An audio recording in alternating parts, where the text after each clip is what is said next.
नमस्कार। चलिए आज इतिहास का एक ऐसा पन्ना पलटते हैं जहां 1857 के विद्रोह की जो आग थी वो कभी बुझी ही नहीं।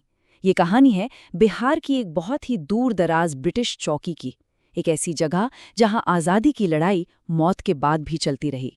ये कहानी उस जमीन की है जहां अन्याय का बदला मौत के बाद भी लिया गया।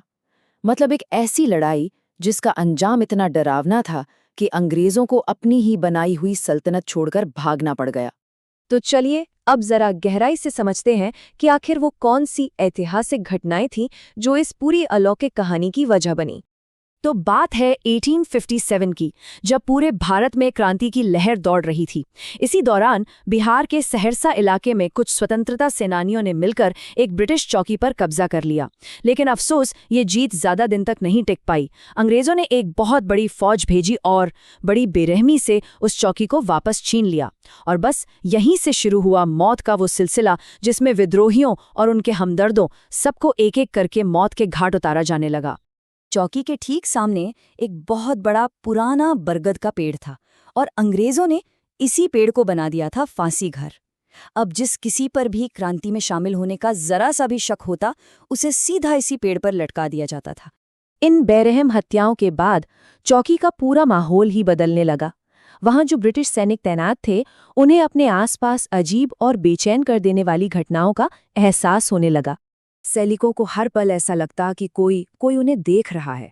सोते हुए अचानक उन्हें बिस्तर से नीचे खींच लिया जाता, रातों रात उनके कंबल कोई खींच लेता था, और कई बार तो अदृश्य हाथों से उन्हें थप्पड़ भी पड़ते थे। इतना ही नहीं, उन्हें अक्सर उन लोगों के डरावने सपने आते थे जिन्हें उसी पेड़ पर फांसी दी गई थी। और फिर एक बहुत ही अजीब चीज शुरू हुई। हर सुबह ठीक 4 बजे जब फायरिंग ड्रिल होती थी तो सैनिकों की सारी बंदूकें जाम हो जाती थीं। सोचिए, एक भी गोली नहीं चलती थी। लेकिन दिन के किसी और समय पर वही बंदूकें एकदम परफेक्टली काम करती थी। नए हथियार मंगवाए जाए, लेकिन उनके साथ भी यही होता रहा। अब ये जो लगातार दिमागी और जिस्मानी तौर पर उन्हें सताया जा रहा था, इसका असर सैनिकों की सेहत पर दिखने लगा। वो सब बहुत कमजोर होने लगे और उनके नाक से खून बहना तो जैसे एक आम बात हो गई थी। देखते ही देखते पूरी की पूरी यूनिट की हालत खराब हो चुकी थी। चलिए अब आगे बढ़ते हैं और देखते हैं कि कैसे अंग्रेजों की इस मुसीबत को सुलझाने की कोशिशों ने हालात को और ज्यादा और भी बदतर बना दिया। सैनिकों को शक हुआ कि भाई जरूर हमारे खाने में कोई जहर मिला रहा है, और बस इसी शक में उन्होंने वहां काम करने वाले सारे के सारे लोकल नौकरों को, जिसमें एक 14 साल का बच्चा भी था, उसी बरगद के पेड़ पर लटका दिया। लेकिन कुछ भी नहीं बदला, सब कुछ वैसा का वैसा ही रहा। तो फिर उन्होंने सोचा शायद आसपास के गांव में कोई बीमारी फैली है। तो उन्होंने क्या किया, 3 किलोमीटर के एरिया में जितने भी गांव थे सबको जबरदस्ती खाली करवा दिया।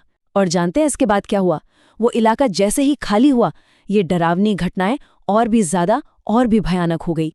अब ये सिर्फ एहसास की बातें नहीं रहीं। रात में पहरा देने वाले गार्ड्स को बाकायदा उस बरगद के पेड़ पर दर्जनों लाशें लटकी हुई दिखाई देने लगीं, जिनकी खुली आंखें सीधे उन्हें घूर रही होती थीं। ये एक तरह से उनके ही किए गए जुल्मों का आईना था। जब हालात पूरी तरह से बेकाबू हो गए तो ब्रिटिश कमांड ने एक नए अफसर को वहां भेजा, एक ऐसा आदमी जिसका इतिहास इसी चौकी से बहुत बहुत गहराई से जुड़ा हुआ था। कैप्टन रेड, ये वही बेरहम अफसर था जिसने शुरू में इस चौकी पर दोबारा कब्जा किया था और अपनी निगरानी में एक एक करके लोगों को फांसी पर चढ़वाया था। कहते थे कि उसके हाथ हिंदुस्तानियों के खून से रंगे थे और शायद चौकी की आत्माएं उसी का इंतजार कर रही थीं। इस चौकी पर आने के सिर्फ 1 हफ्ते के अंदर ही वो खूंखार कैप्टन एक टूटा हुआ इंसान बन चुका था। वो नींद में चीखता था और बहुत तेजी से अपना दिमागी संतुलन खो रहा था। अब वो उन आत्माओं का सीधा निशाना बन चुका था। और फिर एक रात उस चौकी से अचानक गोलियों की बौछार शुरू हो गई। गोलियों की आवाज मीलों दूर तक गूंज रही थी। ऐसा लग रहा था जैसे कोई भयानक जंग छिड़ गई हो। उस रात के बाद उस चौकी से 1 हफ्ते तक कोई आवाज नहीं आई। चारों तरफ एक अजीब खौफनाक सन्नाटा पसर गया। सवाल ये था कि उस चौकी के अंदर आखिर हुआ क्या था। जब मदद के लिए एक टुकड़ी वहां पहुंची तो उन्होंने जो मंजर देखा वो दिल दहला देने वाला था। सारे ब्रिटिश सैनिक एक दूसरे की गोलियों से मारे गए थे, लेकिन कैप्टन रेड को गोली नहीं लगी थी। उसे फांसी दी गई थी।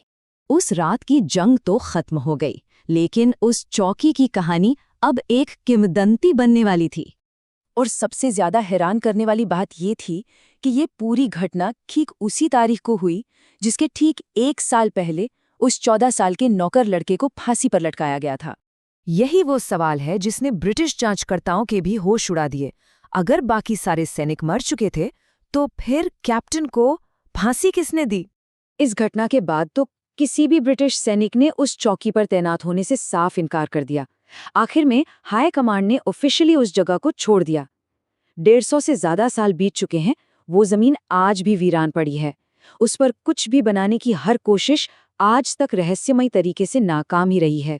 वहाँ के लोकल लोग कहते हैं कि आज भी जब बारिश होती है तो उस पुरानी चौकी की जमीन कभी गीली नहीं होती, जैसे पानी वहाँ ठहरता ही नहीं है। तो सवाल यही उठता है कि क्या ये सिर्फ इतिहास में मिले जख्मों से पैदा हुई एक कहानी है, या फिर ये उन शहीदों की एक ऐसी लड़ाई है जो शायद आज तक खत्म ही नहीं हुई है।